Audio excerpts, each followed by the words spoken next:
Donc on se retrouve pour cette dernière table ronde. Alors tout à l'heure, on a eu l'occasion de se focaliser sur le retour d'expérience dans le secteur privé. Maintenant, on va partager les initiatives qui ont été menées par la sphère publique. Donc on retrouve à nouveau Alan. Alors sa fonction n'a toujours pas changé, donc je pense qu'on n'a plus besoin de le présenter.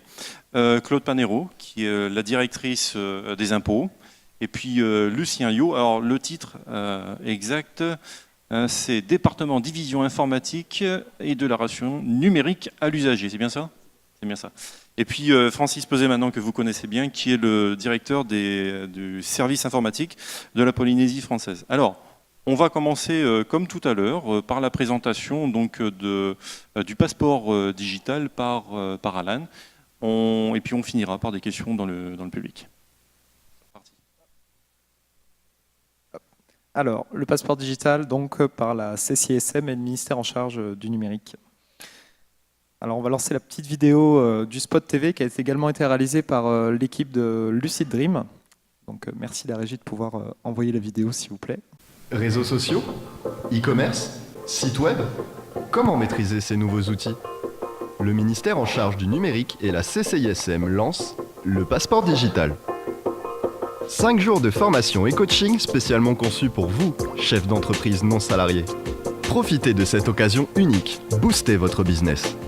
Votre passeport digital est financé à 80% par le ministère en charge du numérique et la CCISM. Ensemble, mettons le cap sur la croissance connectée. Donc le passeport digital, donc une action qui a été lancée, on a fait la conférence donc au mois d'octobre et on a lancé les premières sessions de formation du passeport digital au mois d'octobre et novembre. Donc concrètement, c'est quoi? Donc c'est 5 jours de formation et coaching répartis sur une durée allant de 1 mois et demi, 2 mois, voire un trimestre selon les agendas. Donc c'est une formation donc, qui est destinée pour le moment uniquement aux chefs d'entreprise non salariés et qui est financée donc à 80% en charge par le ministère en charge du numérique ainsi que la CCISM. Et donc ça nous représente un coût pour le chef d'entreprise non salarié de seulement 25 000 francs pacifiques. Donc, à quoi vient répondre en fait ce parcours de formation et de coaching du passeport digital?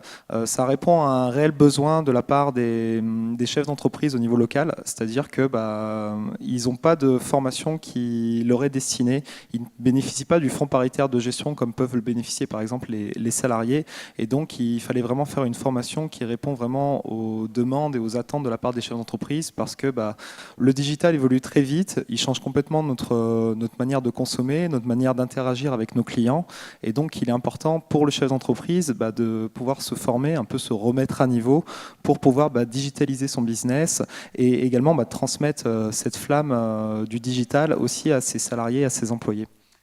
Donc c'est vraiment une formation qui est destinée à tout type d'entreprise, à tout chef d'entreprise, particulièrement aussi aux TPE et PME, parce que le digital n'est pas que l'affaire des grands groupes, c'est vraiment l'affaire de tous dans le monde actuel. Et donc c'est vraiment pour ça que cette formation a été destinée. Donc comment? Donc ça va être de répondre aux attentes par rapport aux réseaux sociaux. Donc comment maîtriser les réseaux sociaux, la relation client omnicanal, comment trouver de nouvelles opportunités, comment améliorer aussi ses résultats grâce au digital, et aussi entrer de plein pied dans le nouveau monde du numérique.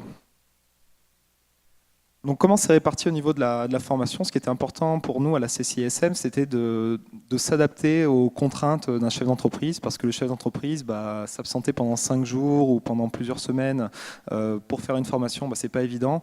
Donc justement, ce qu'on a mis en place avec la CCISM, c'est le fait de s'adapter. Donc on demande en fait lors de l'inscription au chef d'entreprise de rentrer les jours de disponibilité dans lesquels il peut se rendre disponible pour venir à la formation, et on a fait en sorte que ce soit des demi-journées la plupart du temps, pour pas que ça prenne trop sur les agendas surchargés de nos chefs d'entreprise et qu'ils puissent donc profiter de la formation. Donc c'est une durée totale de 5 jours répartie en 6 modules d'une demi-journée et de 2 journées de 7 heures sur un trimestre, pour tenir compte ainsi des contraintes du chef d'entreprise. Dans un premier temps, qu'est-ce qui va se passer? Donc, le chef d'entreprise il va s'inscrire sur le site de la CCISM. Nous, nos équipes, nous allons le recontacter pour l'inviter en journée de sensibilisation. Le but de la sensibilisation, c'est quoi? Donc elle est gratuite. C'est d'abord de le sensibiliser sur les nouveaux usages du numérique, que ce soit au niveau de ses clients, mais également des grandes entreprises au niveau local. Ça va être de lui faire 2 tests. Un premier test pour voir son niveau, parce que si le chef d'entreprise n'a pas de smartphone, ne sait pas utiliser un ordinateur, n'a pas les bases, on va dire, en informatique, nous derrière, on va le rediriger vers de la formation pour des outils numériques de base. Donc ça s'adresse quand même à des personnes qui ont l'habitude de maîtriser quand même un smartphone, un ordinateur. Donc on va d'abord tester ça, un test assez facile à remplir. Et également un autre test qu'on a fait en partenariat avec l'AFNIC. C'est un test pour voir le positionnement de l'entreprise, du chef d'entreprise, par rapport à sa concurrence. On va lui demander par exemple s'il a une page Facebook pour son entreprise, combien de posts il fait sur sa page Facebook, quel est le budget qu'il consacre également dans la communication sur le digital pour son entreprise, de manière à ce que le chef d'entreprise puisse savoir comment il se situe par rapport à la concurrence.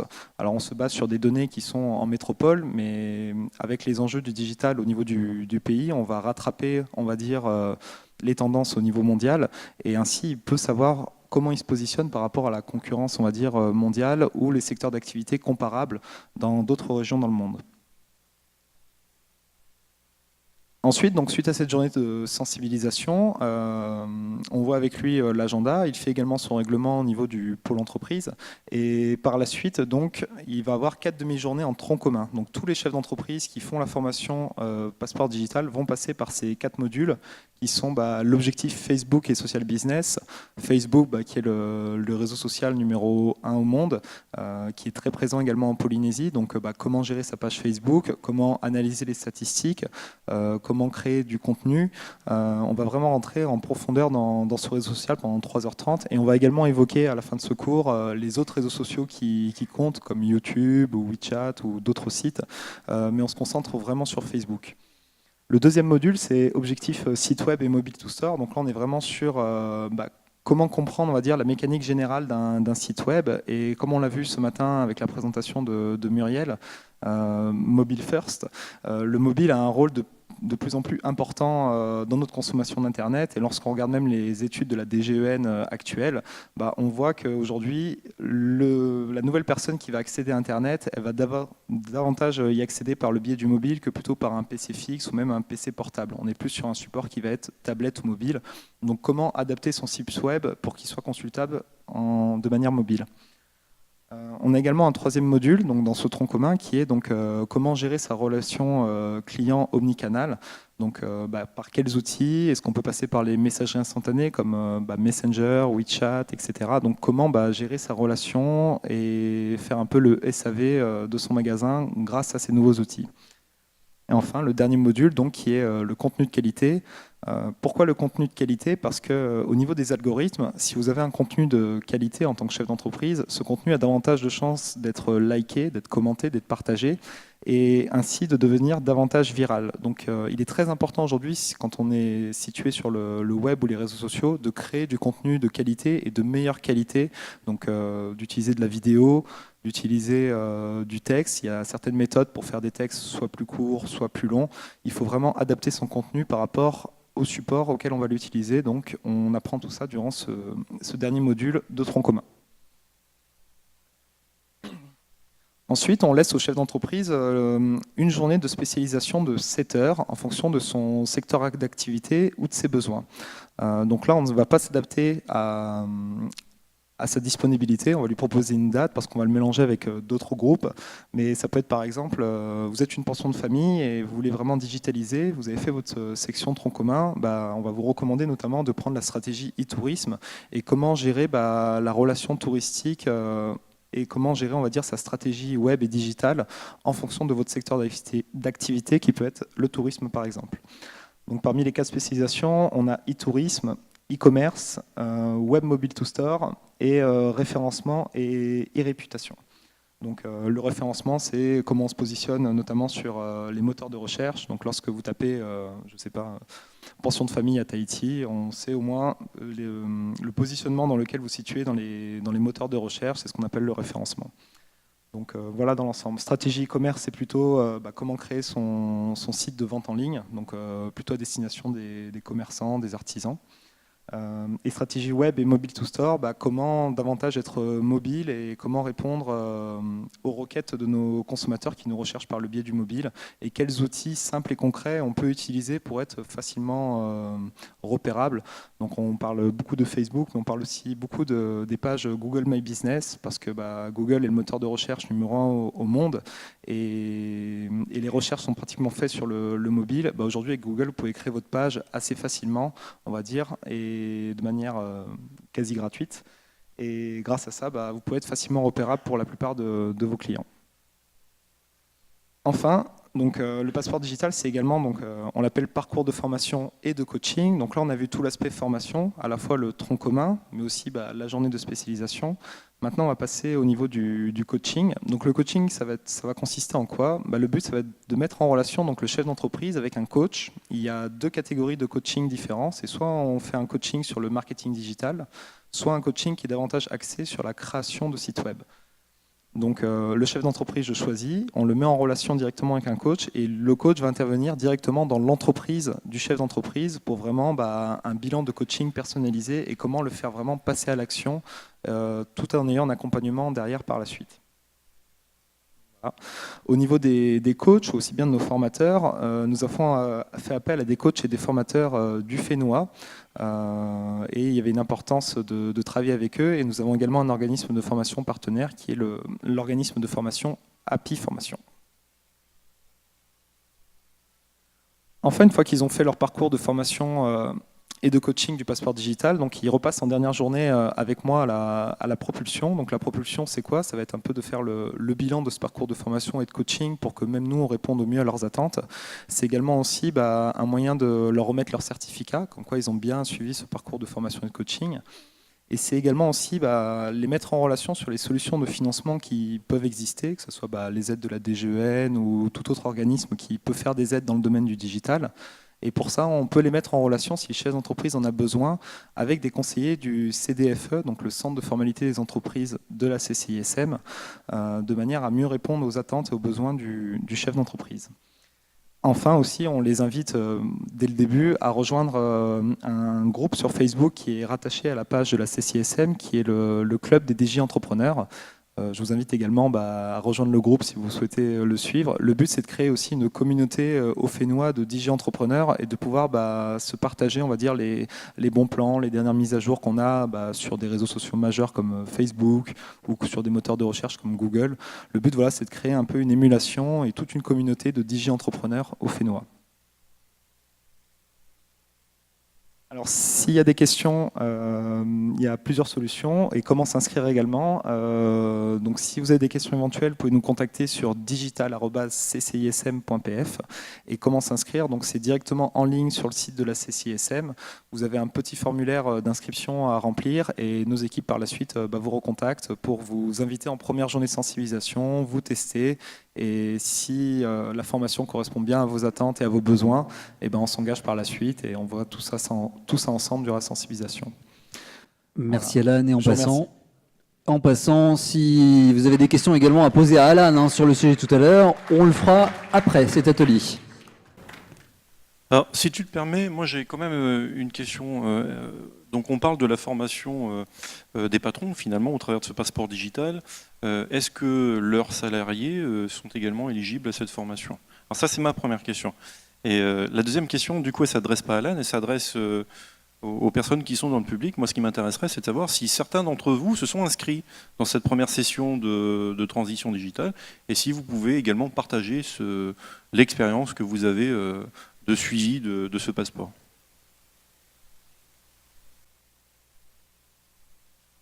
La question pour les salariés.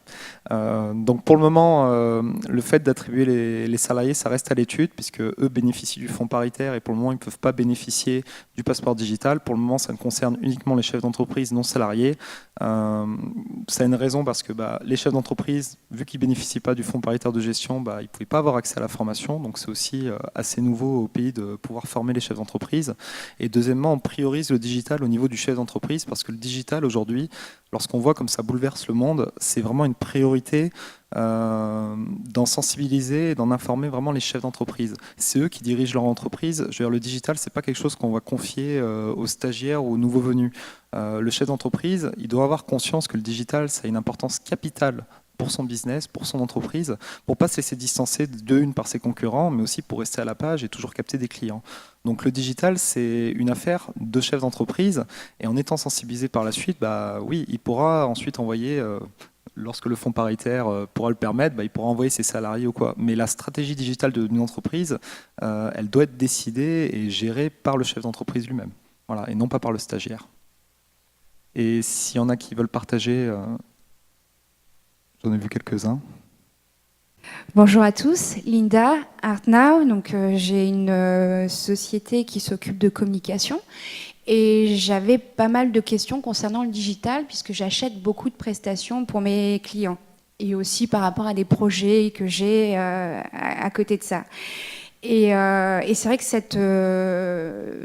cette formation m'a permis déjà d'avoir une idée, une cartographie en fait de tous les métiers possibles et de répondre à beaucoup de mes questions et aussi de me mettre à niveau parce que ça bouge très très vite. Il y a plein de choses qui se passent, notamment dans les conditions générales de Facebook qui changent assez rapidement.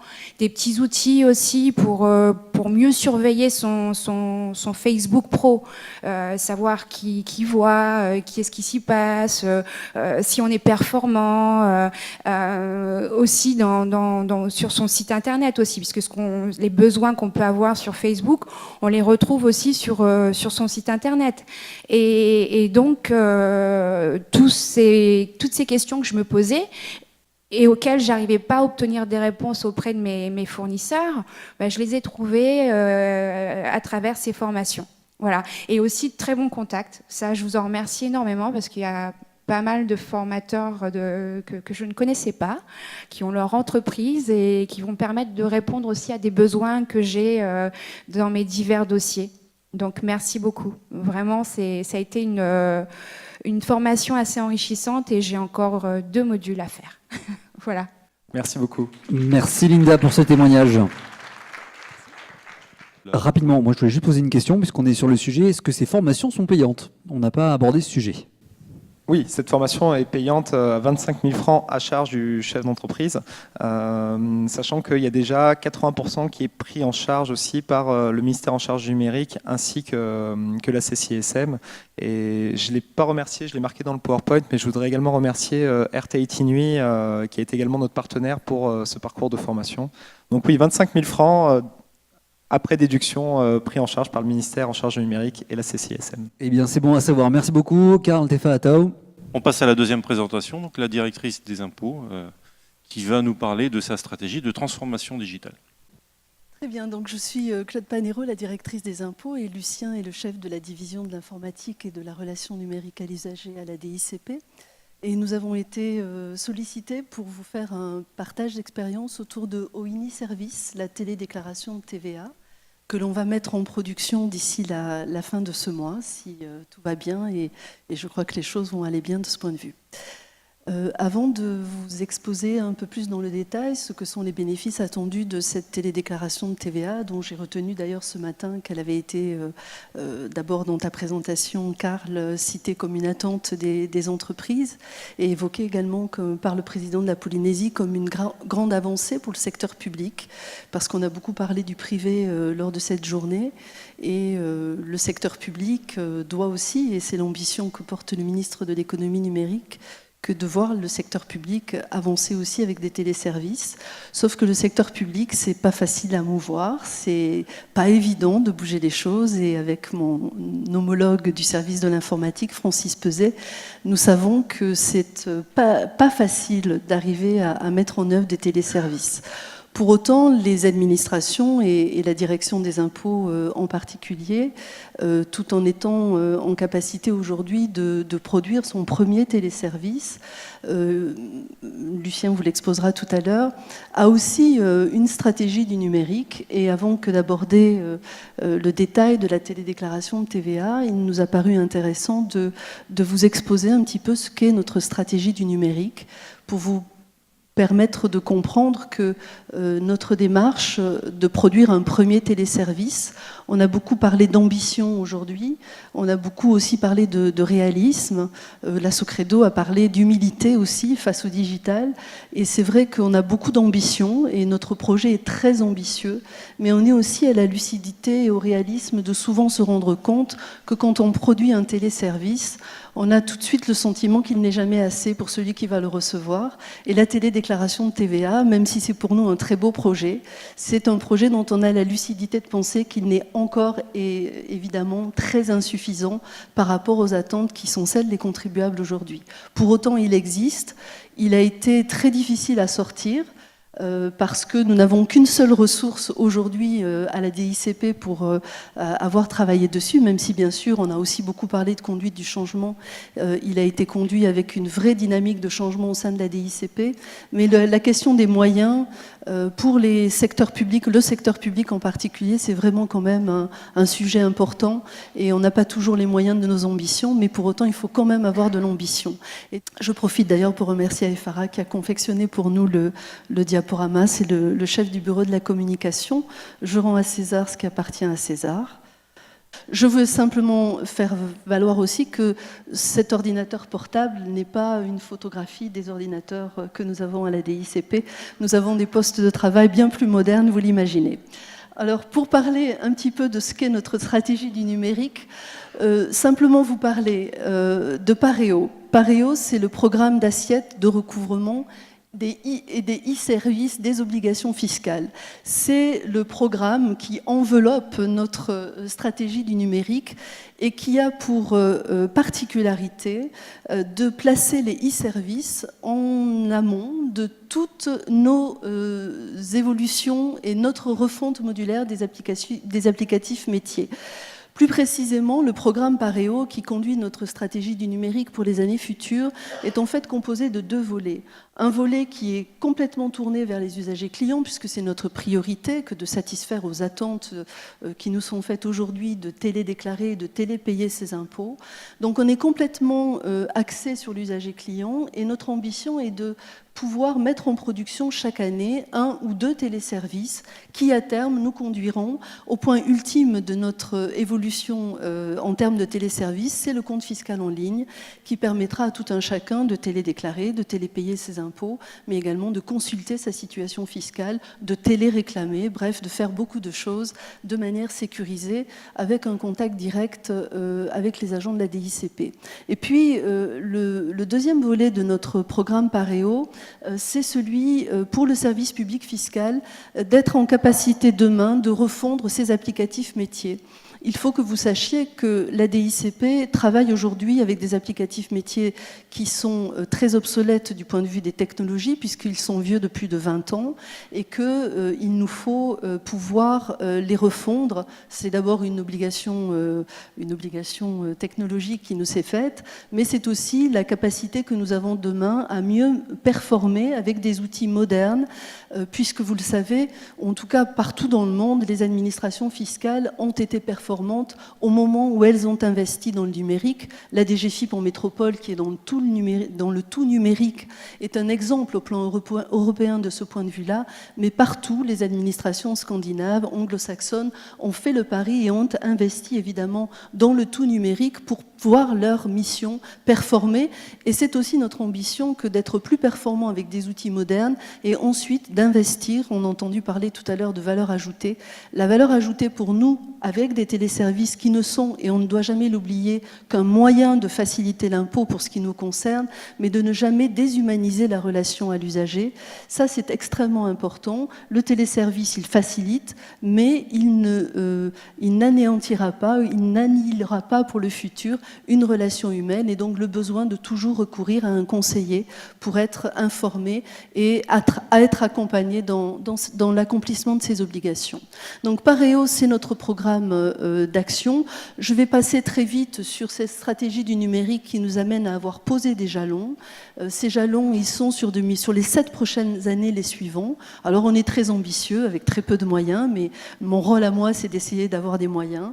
En tout état de cause, la feuille de route, elle est tracée. Sur 2017, on prend donc le parti et Lucien va vous exposer ce qu'est OINI Service et la télédéclaration de TVA, de régulièrement mettre en production des téléservices pour en 2020 chercher à ouvrir le premier compte fiscal en ligne.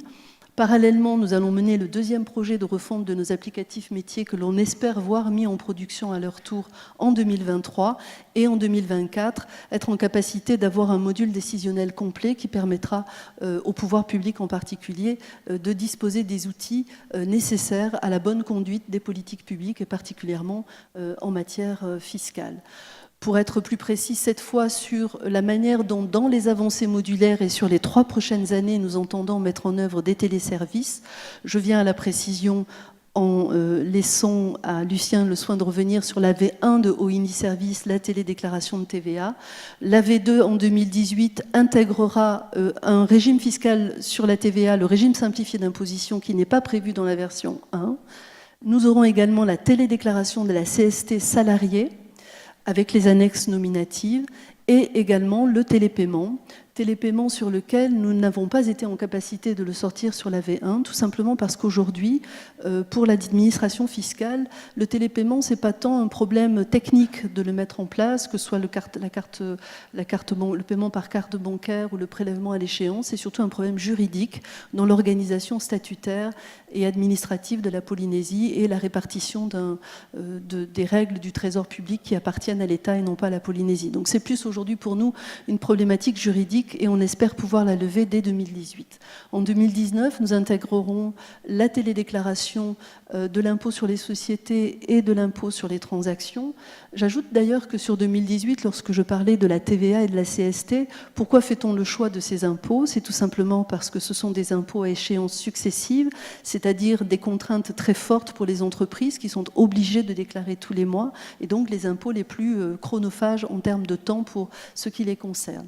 Et nous couvrons également avec la TVA et la CSTS à peu près 50% de la ressource publique que nous produisons, donc environ, je crois, 50 milliards de recettes fiscales avec ces 2 téléservices. À supposer bien sûr que tout le monde adhère à notre téléservice, mais je suis sûre que tout le monde adhérera à notre téléservice. Ensuite, on a un programme en 2019, c'est un petit téléservice, NATI, qui sera l'attribution automatique en ligne du numéro Tahiti pour toutes les personnes qui viennent chez nous prendre des patentes non commerciales.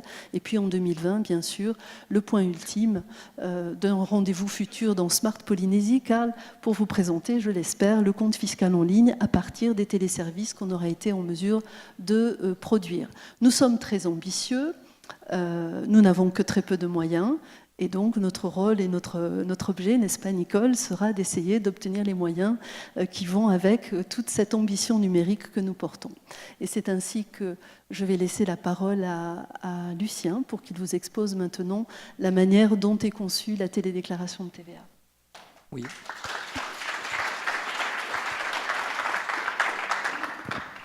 Donc, je vais vous parler de OINI Service, qui est le premier téléservice de la DICP qui va vous permettre à vous, chef d'entreprise, de télédéclarer votre TVA.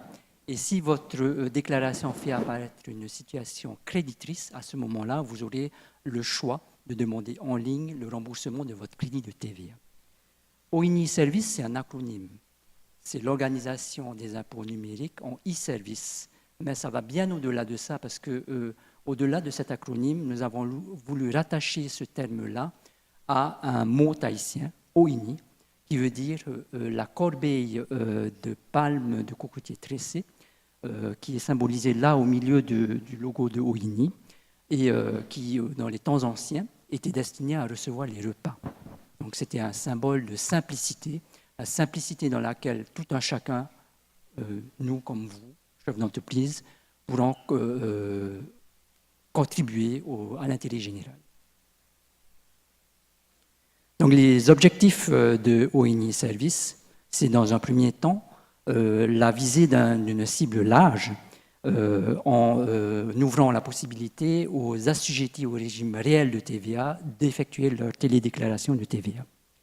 Ensuite, nous avons voulu que le site Internet soit sécurisé avec un accès HTTPS, une notification qui est forte, et puis aussi, à l'issue de votre télédéclaration de TVA, la délivrance d'un certificat de dépôt horodaté. Aussi, au Service et Claude, on a parlé en entame de notre présentation, nous avons voulu qu'il soit adaptable. C'est-à-dire que dans un premier temps, nous l'avons ouvert à la TVA, régime réel, mensuel comme trimestriel, et puis nous l'étendrons dans un deuxième temps à la TVA, le régime semestriel, et ensuite nous l'ouvrirons à la CST.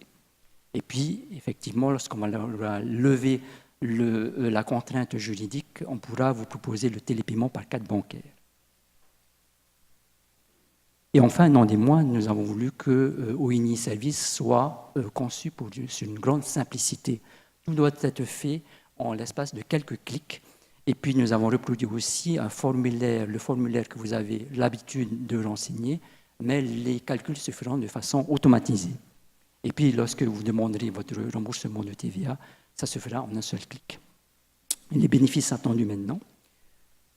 Pour vous, clients usagers, c'est une simplification et une facilitation de vos démarches. Et puis aussi, par le biais du remboursement de TVA demandé en ligne, un impact économique sur votre trésorerie. Pour le pays, on va pouvoir sécuriser les recettes par le biais du paiement par le virement bancaire. Et puis, on en attend aussi des gains d'efficacité et d'efficience, tout simplement parce qu'on va supprimer la saisie de dizaines de milliers de déclarations de TVA. Et enfin, pour nous, des ICP, on va pouvoir développer avec vous notre relation numérique. Et deuxièmement, OINI Service, c'est le premier acte déclaratif dématérialisé. Alors, la méthode maintenant. Nous avons eu tout au long de ce projet un partenariat qui a été fort avec le service de l'informatique et je remercie à cet égard Francis. D'abord, dès le début du projet, dans la conception, dans la rédaction des cahiers des charges, en phase de réalisation avec une assistance à maîtrise d'ouvrage qui ne s'est jamais démentie, et puis maintenant en phase de recette, actuellement, avec l'installation des versions applicatives, l'aide au diagnostic, etc. Alors, je vais intervenir sur la partie de la méthode, l'implication des acteurs. C'est un point qui a souvent été abordé durant cette journée. Pour mettre en œuvre effectivement un projet d'envergure et un projet comme celui-ci, il est important, surtout que finalement on fait appel à des personnes ressources en interne qui sont déjà prises par leurs propres activités. Donc il faut qu'il y ait vraiment une vraie dynamique et une conduite du changement. Cette conduite du changement, elle s'est faite autour d'un comité de conduite du changement et d'un réseau du changement en interne qui a été organisé et d'ailleurs admirablement conduit par Lucien ici présent. Lucien qui m'a demandé d'insister sur le rôle du sponsor et en me rappelant que c'était moi le rôle du sponsor. Et c'est vrai qu'en tant que directrice, mais sans aucune prétention aucune, mais c'est la difficulté que nous rencontrons nous en tant que directeurs des services, nous manquons de moyens. Alors c'est pas du tout dans la complainte une complainte que de le dire, mais c'est une réalité. Et donc il faut être opiniâtre, il faut jamais se décourager et il faut jamais laisser tomber. Et donc toujours aller toquer à la porte de tout le monde et sans cesse, 100 fois sur le métier, remettre son ouvrage pour arriver à obtenir quelque chose. Et donc, ce faisant, le rôle du sponsor, il est extrêmement important. Je ne sais pas si vous êtes de la même manière dans les organismes privés en situation, effectivement, de devoir aussi fonctionner de cette manière-là. Mais en tout cas, il est clair que dans l'administration, le besoin de motiver les équipes autour de cette conduite du changement, il est extrêmement important. Et puis, ça représente beaucoup de travail. Et je rends du coup hommage aussi à Nathalie O'Haraud, qui est le chef de projet fonctionnel du projet OINI Service, qui est au bureau en train de continuer la recette applicative, qui n'a donc pas pu venir aujourd'hui. Et si on le voit, on a mobilisé 31 jours hommes sur l'atelier de définition des besoins, encore 58 jours hommes sur le recettage, sans compter la valorisation des éléments de travaux qui ont été conduits dans le cadre du comité de conduite du changement. Ça n'est jamais qu'une seule ressource. Le chef de projet fonctionnel, ressource d'ailleurs externalisée, et qui me permet de toucher un mot sur une particularité du secteur public, j'en parlais tout à l'heure avec Nicole, qui n'est pas, de mon point de vue, préparé forcément à cette transition digitale, tout simplement parce qu'on n'a pas de compétences dans les services, et que les nouveaux métiers le besoin d'être prévisionnel dans ces nouveaux emplois, il n'est peut-être pas encore au virage de la réalité, et que si on veut avancer rapidement et investir dans les téléservices, il faut former les jeunes, et moi je me réjouis de voir beaucoup de jeunes, là on parle beaucoup de start-up, etc. Mais je fais aussi un appel à la mobilité dans les services de l'administration. On a besoin de jeunes pour venir effectivement construire avec nous la transition numérique et la transition digitale de l'administration. Moi, je me sens très vieille au milieu de tous ces jeunes, mais voilà, on a un changement intellectuel à faire tellement profond. Et l'administration, on a parlé de mammouth tout à l'heure quand on parlait de la Socredo. L'administration, je peine à dire que c'est un mammouth, c'est pas un mammouth, mais elle a besoin aussi de se rajeunir et de faire le virage aussi des emplois. Parce que tant qu'on ne fera pas le virage des emplois, eh bien, on ne pourra pas faire forcément le virage de la transition numérique. Pardonnez-moi, je ne sais pas si c'est politiquement correct de dire ça, mais il faut quand même le dire parce que c'est une réalité des services. Voilà. Bien, merci beaucoup.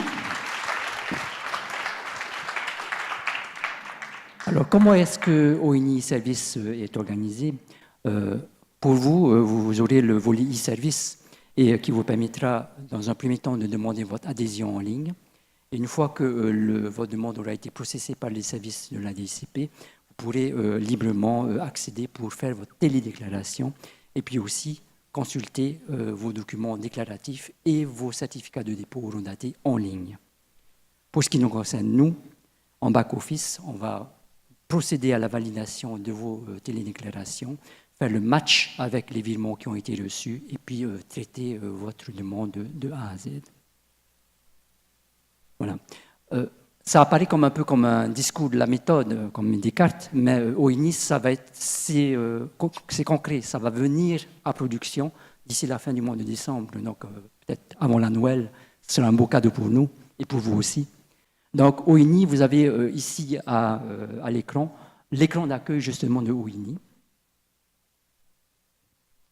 Et puis, donc, lorsque vous avez adhéré ou vous n'avez pas encore adhéré, vous accédez à cet écran-là avec une demande d'adhésion en ligne. On a sélectionné le minimum de données à saisir. Je voudrais insister sur un point, parce que j'ai discuté tout à l'heure avec le directeur du service de l'information de la CPS, qui me disait qu'on n'avait peut-être pas assez insisté durant cette journée sur le sujet de l'identité numérique. Et la direction des impôts et des contributions publiques a fait le choix, j'ai fait le choix, d'une sécurité optimale, avec une rencontre face-to-face et un contrat d'adhésion, un peu comme l'a fait la CPS aussi, qui nous a servi d'exemple à cet égard, tout simplement parce qu'adhérer au téléservice OINI, c'est un pas que l'on fait pour une fois. Et si on l'espère, on capitalise sur le public des contribuables qu'on espère tout le temps rester vers nous, ce qui prouve que leur activité va bien, eh bien, cette seule rencontre-là vaudra pour un accès à tous les téléservices que nous allons ensuite régulièrement ouvrir. Donc je crois que ce sujet aussi de l'identité numérique est un sujet important à évoquer. Et en tout cas, on a fait pour nous le choix de la sécurité. J'ai même noté dans votre étude que la confiance et la sécurité des systèmes est pour les entreprises comme pour les ménages à plus de 90%, 95%, un point fondamental de la fiabilité des systèmes et de l'utilisation des outils. Donc voilà, c'est important aussi de pouvoir aborder ce sujet. Pardon, Lucie. Oui, et Claude, tu as raison d'intervenir parce que pour vous, chef d'entreprise, il ne serait pas opportun que quelqu'un d'autre que vous, quelqu'un qui soit un concurrent, par exemple, puisse déclarer n'importe quoi à votre rencontre sur le site OINI Service. Voilà. Bien donc, que plus on déclare, plus on est content. D'ailleurs, été très intéressé par le cashless. Je ne sais pas si on va pouvoir développer ça pour la DICP. Voilà. Et donc, dès lors que vous aurez adhéré à notre service en ligne, à ce moment-là, il vous sera loisible de télédéclarer votre TVA, comme de vous présenter à nos guichets pour déposer votre exemplaire papier de votre télédéclaration. Ça, vous pouvez le faire l'un comme l'autre, même si vous êtes adhéré sur OINI Service. Donc là, vous retrouvez les mêmes zones que sur les formulaires papier de télédéclaration, de déclaration habituelle. Et puis, donc, vous confirmez votre télédéclaration. Et à ce moment-là, vous pouvez accéder à votre télédéclaration qui est rematérialisée, là, par le biais d'un document PDF et votre certificat de dépôt de déclaration.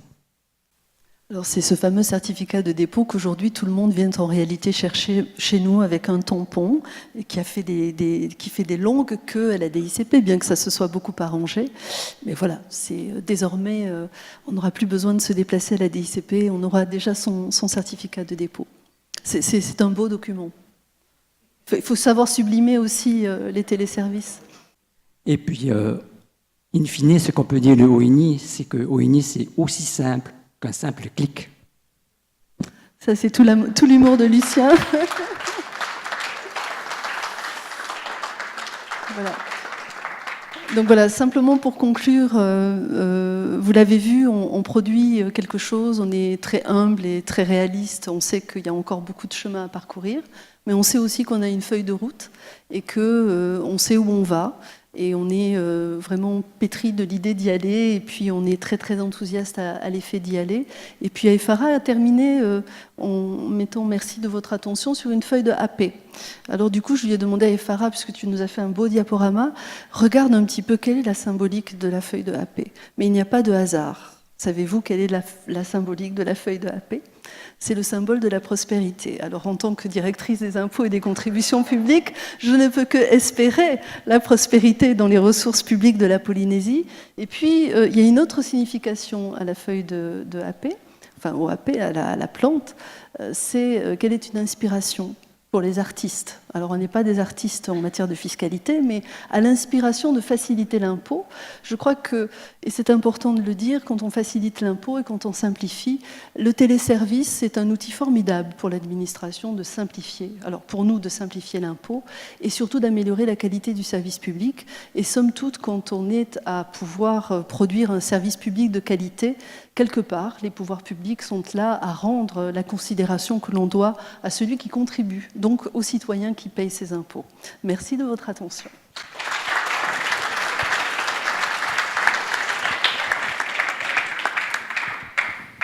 Alors, si tu me permets, Claude, j'avais juste une seule question. On parlait tout à l'heure de la présence des entreprises sur les réseaux sociaux. Est-ce que c'est une étape qu'on peut attendre de la DICP dans quelques mois, quelques années? Est-ce qu'il y a une stratégie à venir de présence de la DICP sur Facebook? Alors absolument, Karl, nous avons un document d'orientation stratégique pour 2017-2020 qui prévoit en effet de nous voir investir le domaine des réseaux sociaux et d'ouvrir une page Facebook. Alors on est en train de travailler à la manière de s'y prendre pour faire en sorte qu'il y ait une forme de maîtrise néanmoins de notre communication sur Facebook, mais j'ai déjà une idée de vous voir tous faire partie de notre future communauté, #je paye mes impôts.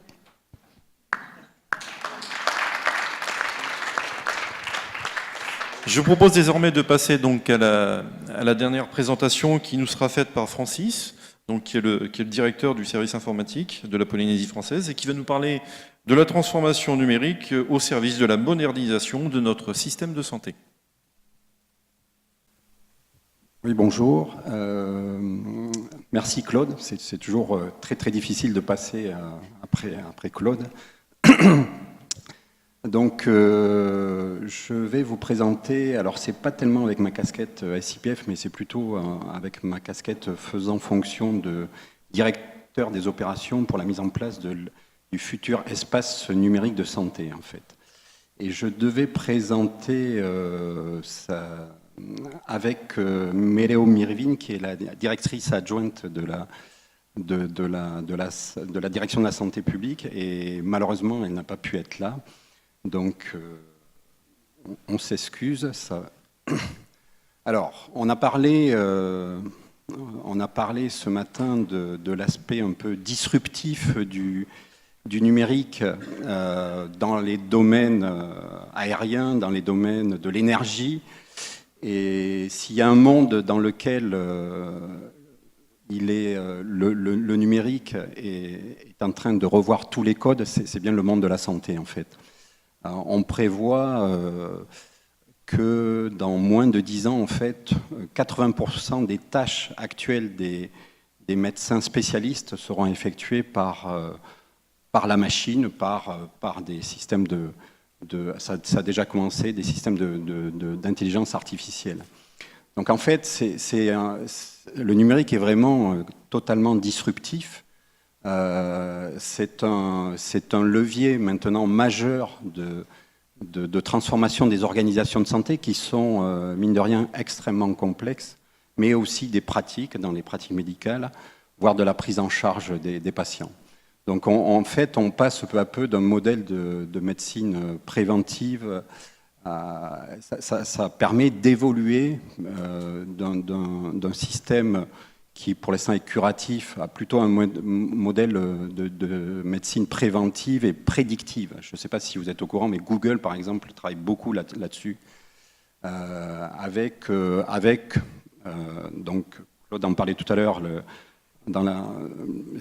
nous, c'est l'usager qui est au centre, les entreprises, c'est les clients. Le système de santé, c'est clairement le patient qui est au centre, qui est maintenant est très actif aussi, lui, dans le traitement de sa maladie. On a aussi une révolution des pratiques médicales grâce aux nouvelles technologies. Le haut-commissaire évoquait les systèmes de robots. C'est une vraie réalité dans beaucoup de pays maintenant. Et au final, alors c'est le grand débat qui est en Polynésie ici maintenant, c'est comment utiliser le numérique pour rationaliser les dépenses de santé. Alors, baisser les dépenses de santé, il ne faut pas se faire d'illusions, les technologies médicales évoluant et étant de plus en plus chères, comme les produits de chimiothérapie, on ne baissera pas forcément. Par contre, rationaliser et maîtriser les dépenses de santé, c'est tout à fait possible grâce au numérique. Donc en fait, pour vous situer un peu ce domaine-là, en fait, on parle beaucoup de termes comme télémédecine, télésanté, e-santé. Alors e-santé, c'est vraiment tout ce qui est système d'information de santé. La télémédecine, c'est plutôt... Alors la télémédecine, je ne sais pas si vous savez, en Polynésie, il y avait un vide juridique pour l'utilisation de la télémédecine, c'est-à-dire que ce n'était pas cadré par la loi. En métropole, depuis le décret de 2010, la télémédecine est encadrée légalement. Et là est parue une loi il y a quelques mois qui encadre la pratique de la télémédecine. Donc on distingue en fait 4 types de télémédecine. La téléconsultation, qui est un acte médical en présence du patient, ça s'adapte beaucoup dans les îles ici, avec un infirmier par exemple qui est présent avec le patient, et de l'autre côté il y a un médecin qui fait une téléconsultation. On va en parler tout à l'heure. Il y a la téléexpertise, ça c'est des échanges entre 2 ou plusieurs médecins qui arrêtent ensemble un diagnostic. Il y a de la télésurveillance, on peut citer la télécardiologie qui est déjà présente en Polynésie. Et puis la téléassistance, qui est peut-être un acte médical, on en verra aussi des expériences tout à l'heure. Alors, quand le titre de cette présentation, c'était un peu « Penser grand et commencer petit ». Alors le penser grand, on a malheureusement en Polynésie, pendant une grosse quinzaine d'années, eu un déficit, on va dire, de gouvernance, puisque l'ancien SOS datait le schéma d'organisation sanitaire datait des années 2000, il n'avait jamais été réactualisé. Et là, il a été fait, c'est passé à l'Assemblée en 2016, donc en fait, qui instaure, les entreprises privées en parlaient ce matin, tout part, on est bien d'accord, de la stratégie, et donc de la politique de santé, puis après, du schéma d'organisation sanitaire qui fixe 6 axes, dont le premier qui est peut-être le plus important, qui est restaurer un peu l'autorité du pays en créant cette fameuse autorité de régulation sanitaire et sociale.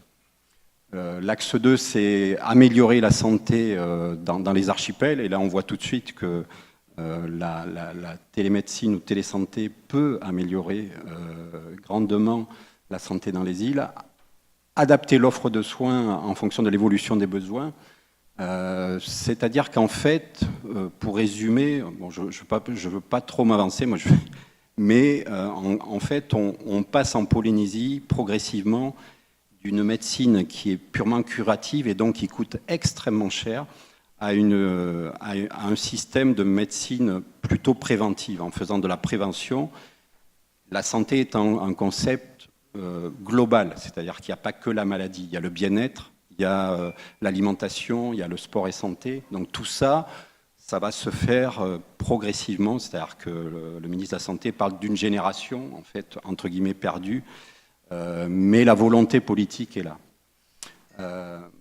Réinvestir la prévention, ça c'est fondamental aussi, et la promotion de la santé. Relever le défi du bien vieillir, qui est une problématique qui est en train d'arriver en fait en Polynésie. Et enfin l'axe 6, qui pour la première fois instaure en fait un espace numérique de santé polynésien.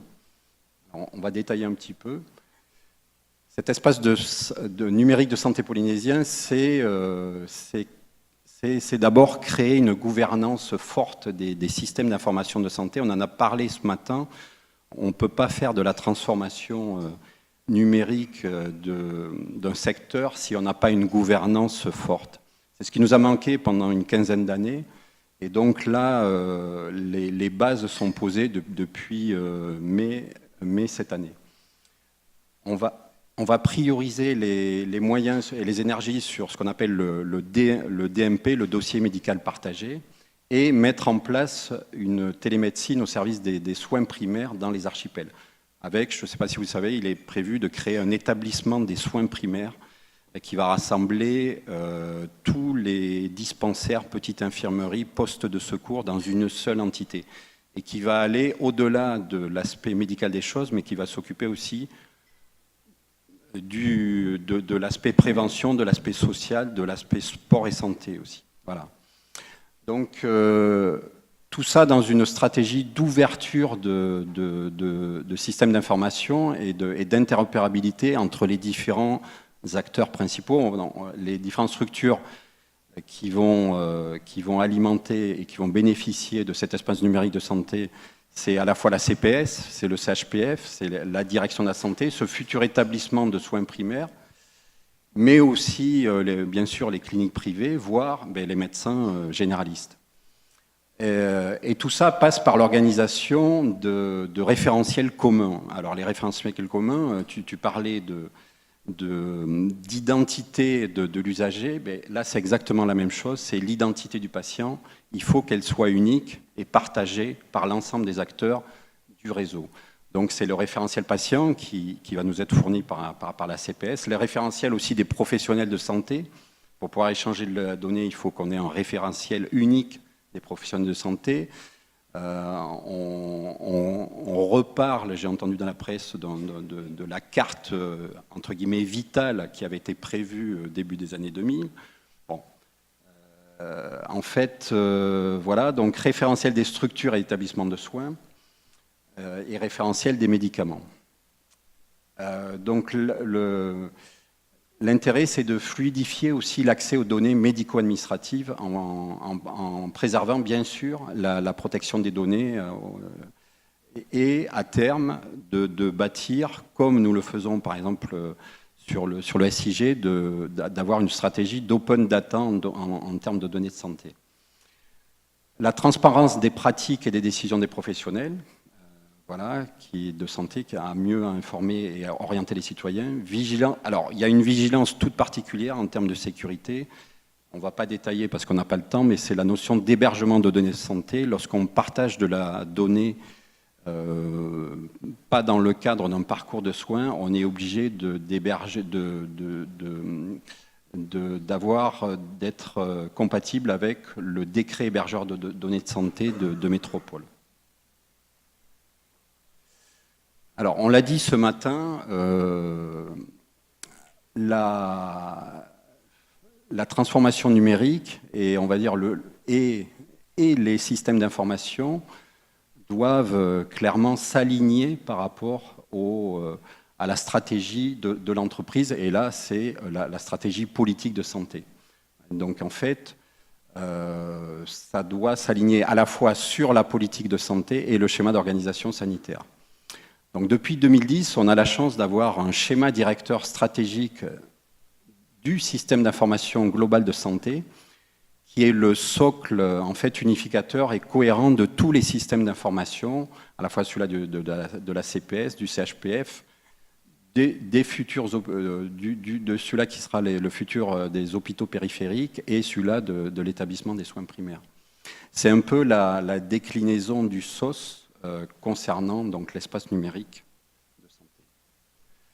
Alors, concrètement, cet espace numérique de santé, vous voyez, on va avoir une synchronisation entre les différents systèmes, c'est-à-dire il y aura le système d'information de l'hospitalisation publique qui va regrouper le CHPF et de l'autre côté les 4 hôpitaux périphériques, le système d'information de l'hospitalisation privée, le système d'information des soins de santé primaires et bien sûr un autre système très particulier, c'est comme à la DICP, le but c'est d'avoir un système d'information de pilotage pour le ministère de la Santé, pour tout ce qui est veille sanitaire, pour alimenter. Alors tout ça, ça se fait à partir des référentiels qu'on a vus tout à l'heure, et puis des annuaires qui sont fournis, des identifications des professionnels de santé qui sont fournis aussi par la CPS, voire des applications tierces. Et la zone commune qu'on voit, donc c'est là où on va retrouver la notion de données du patient partagé, avec par exemple le PACS, ce qu'on appelle le PACS, c'est le partage de toute la production d'imagerie des différentes sources, que ce soit les scanners ou IRM de l'hôpital, mais aussi de sources d'imagerie diverses et variées qu'il y a dans les hôpitaux périphériques, dans le privé, le scanner du privé, etc. Et tout ça avec donc en fait, c'est à la fois on peut faire du partage ou alors de la messagerie de sécurité. Voilà, donc, et tout ça avec des outils de télémédecine intégrés et des outils de téléconférence et communication légers. Donc on est passé depuis quelques années d'une logique du DMP. Le DMP, c'était un partage entre les documents de synthèse, de traitement, les comptes rendus. C'était purement médical, imagerie, à quelque chose qui est beaucoup plus vaste et qui va beaucoup plus dans le sens du SOS, c'est-à-dire c'est un partage des données du patient partagé, c'est-à-dire qui inclut, comme vous le remarquez, aussi des problèmes l'activité sportive, par exemple le bien-être, les données sociales, les données de prévention. Donc c'est vers ça qu'on se dirige plutôt maintenant en fait. Alors, par contre, les réalisations opérationnelles, il en existe pas mal en fait depuis. Alors, le problème, c'est que ça s'était fait pendant pas mal d'années, un peu dans l'incohérence, chacun essayant de faire certaines expérimentations. L'intérêt de ce cadrage, on va dire stratégique, c'est qu'on est en train de regrouper tout peu à peu pour avoir une cohérence. Alors, l'expérience en termes de partage de données médicales qui est la plus aboutie, c'est clairement le CHPF qui, c'est pas, comme on l'a souligné ce matin, c'est pas forcément des problèmes techniques, c'est une certaine culture du partage en fait qu'il faut acquérir, qui est très très importante dans ce domaine-là. C'est-à-dire qu'il faut que les médecins acceptent. Et pour les vieilles générations, c'est un peu compliqué d'accepter que les données de son patient ne lui appartiennent pas, ils appartiennent au patient, et que pour une meilleure prise en charge, il faut absolument qu'il la partage avec ses collègues, puisqu'il travaille de plus en plus en staff médicaux. Donc en fait, le dossier médical du CHPF, en fait, il rassemble quand même plus de 400 000 DMP, et avec pas loin de 18 millions de comptes rendus.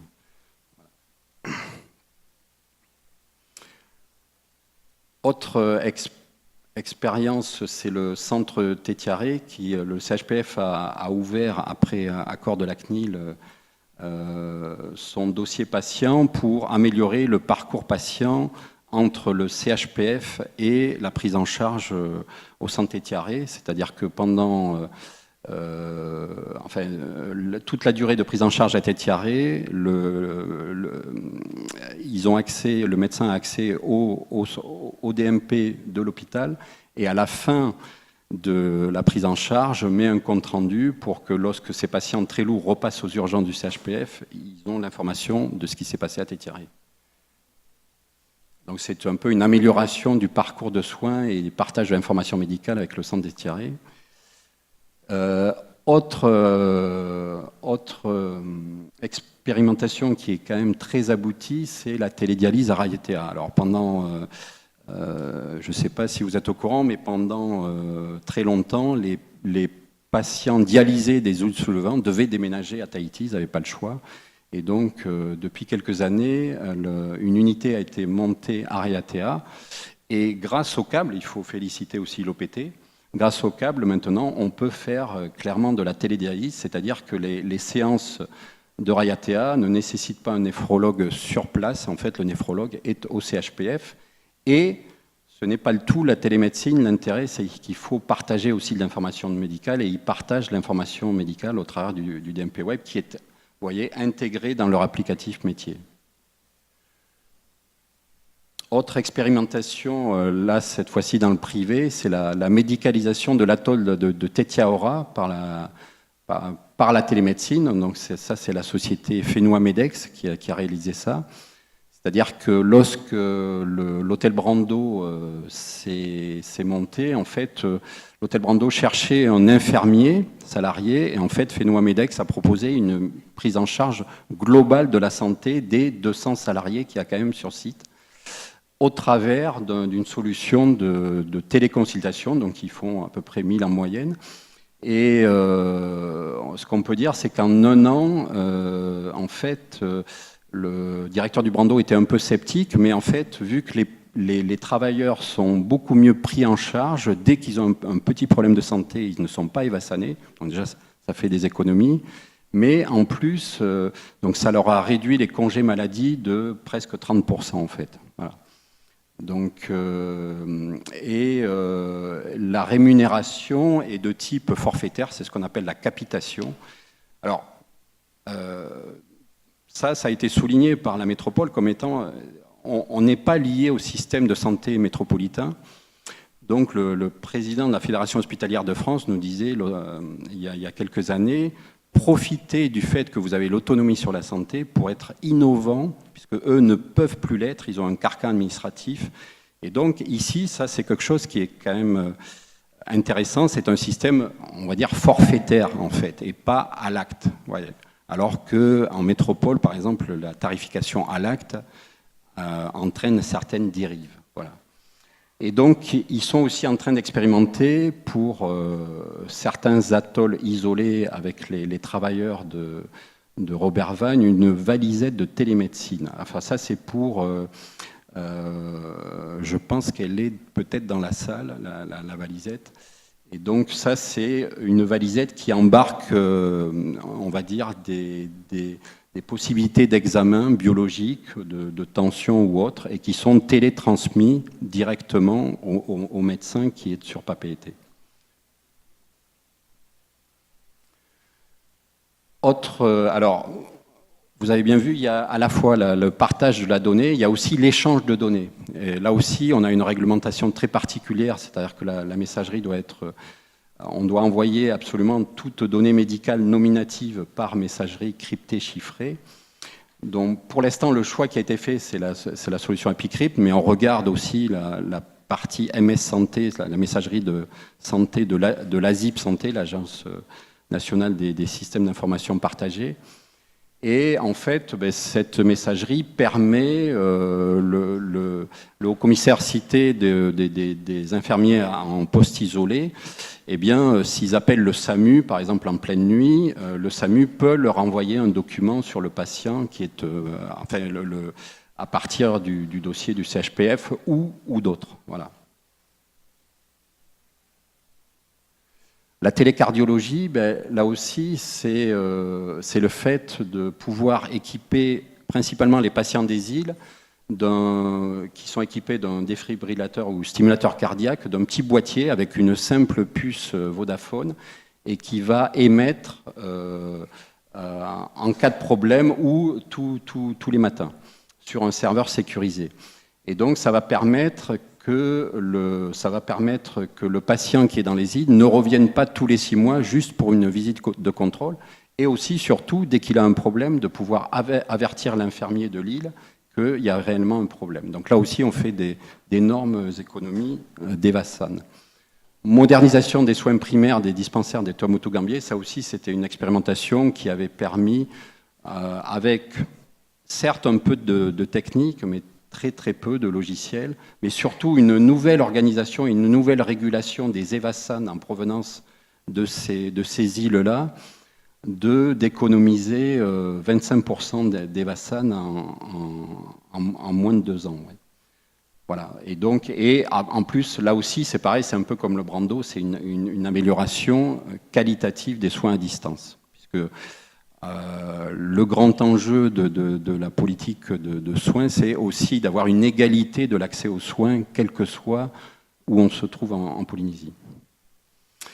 La téléradiologie, il faut savoir, alors ce matin, notre ministre parlait du Follow the Sun, donc, qui est un des gros intérêts soulignés aussi dans le Smart Polynesia du décalage horaire. Mais il faut savoir qu'actuellement en Polynésie, il y a 10 radiologues qui utilisent ce décalage horaire pour, à partir de Tahiti, prendre des gardes de nuit de petits hôpitaux métropolitains qui sont la nuit, qui ne trouvent pas et qui ne pourront plus trouver de radiologues. Et en fait, ils interprètent, eux, 2 jours, c'est-à-dire avec une bien meilleure qualité d'interprétation, ici en Polynésie.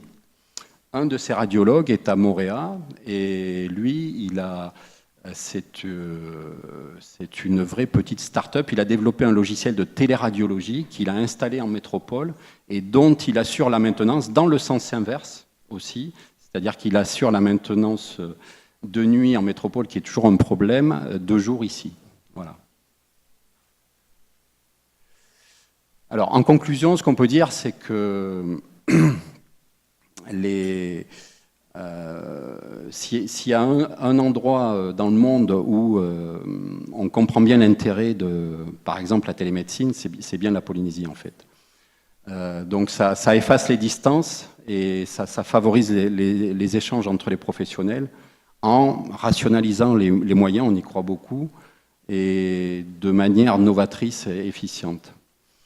Donc, Claude parlait tout à l'heure du problème des ressources humaines.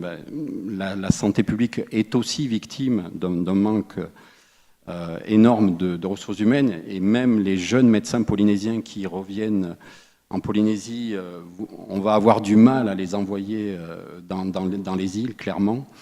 Donc en fait, la rareté des ressources humaines et la distribution géographique très particulière, non uniforme en Polynésie, rendent la télésanté plus que jamais nécessaire.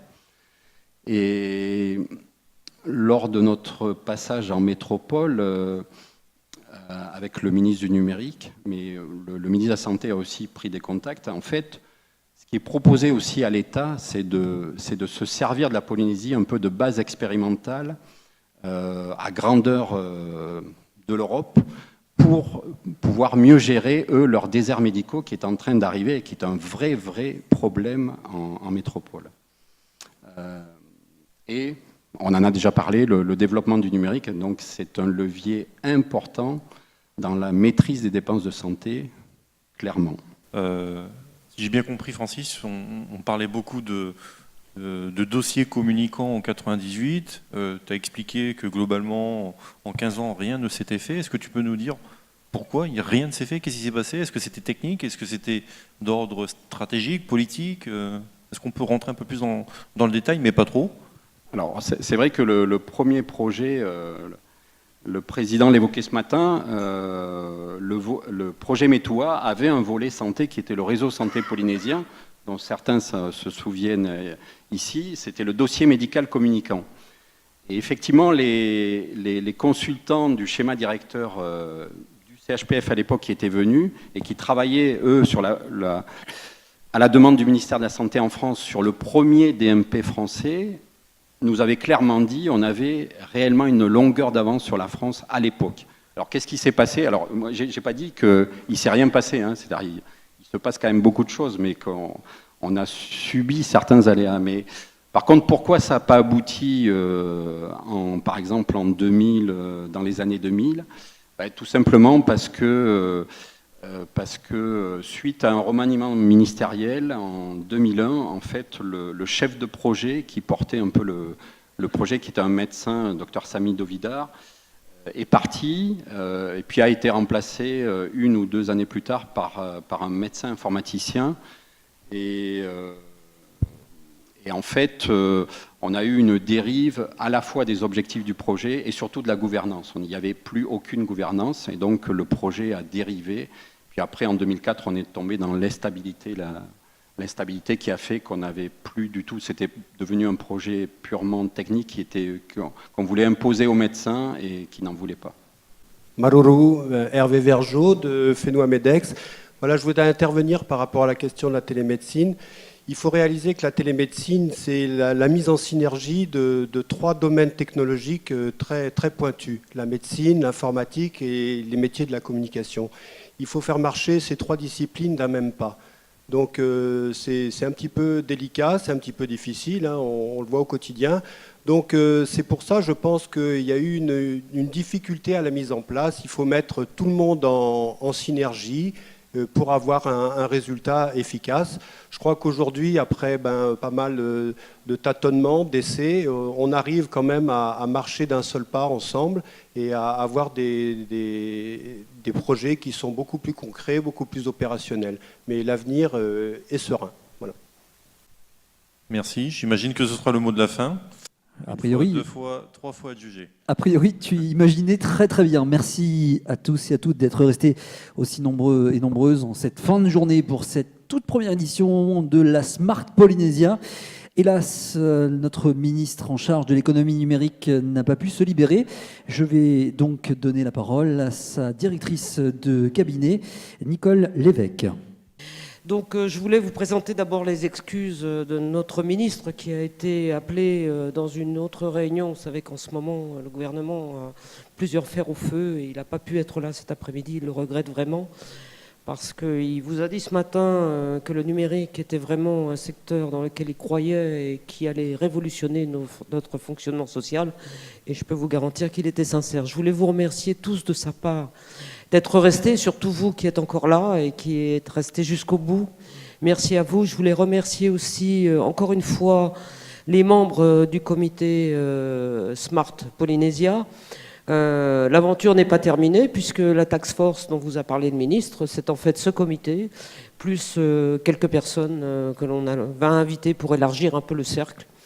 Smart Polynésia, vous l'aurez compris aussi au long de cette journée, ce n'est pas une fin en soi et ça n'est surtout pas une démarche descendante.